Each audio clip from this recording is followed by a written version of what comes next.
шапан істеп істеуге болады. Кімде осы біреуде бар ғой бізде сондай жамағатта біреу. Так, А, бар ба? жоқ, Гүлбан ұстазда шы. Ұстаз білесіз ба, бір көйлек бар, нешенде сондай не салған. Аузы қатып қалды. Қолдан салған сияқты. Так, тоқтатамын. Жеңде бір сан бар. Болмасын деді каска. Мен бала кезімнен сурет салған жазу дегенді ұнатпайтын. Бейнесі нәрселер жасай беруге болады.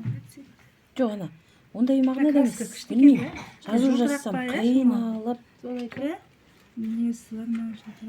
мынау жаңағы шығармашылық жағынан мықты бір адамдар болады ғой, шығармашылығы. Ерінбейді ғой бояуға. Фантазияны ойлап, тауып. Мынау да әдемі. Қиял ғой, қиял.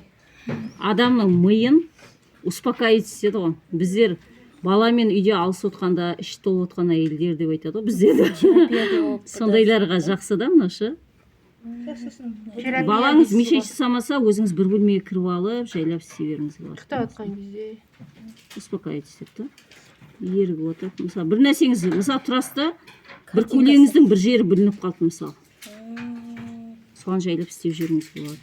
Реставрация сияқты, Сондай сияқты, чуть-чуть. маскировать етіп жібересің. Иә. Керемет.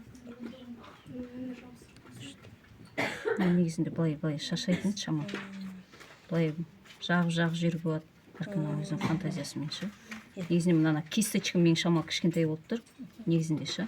Просто жайлап неше түрлі істеп жүріп болады. Иә, фантазиясына байланысты ше. Қазір осы шығып жатыр, осындай бір киімге сурет салу, сол специально осындай сабақтар шығып жатыр, қымбат. Сол жаңадан өң беру, анау мынау деп айтады, сондайларды ше. Киімге. Сол, иә, киімге жаңадан өң беруге дейді. Солардікі осы суреттердің барлығын біраз сыйнаға сатады ше. Мына ораманың бір жеріне салып алсаң болады ма? Өң беріп. Ютубтан қарасаңыздар ғой, көп нәрсе бар ғой, не осы соның барын істей береді ше. Сондай сияқты алып бүйтіп істей беруге болады уже ше. Енді әркім өзінің фантазиясына байланысты. Сосын красканы болғасын міндетті түрде мына жуып жіберіңіз деп естімен, иә. Сол. Түсінді деп ойлаймын, Аяқтап жүруге болады. қайсыны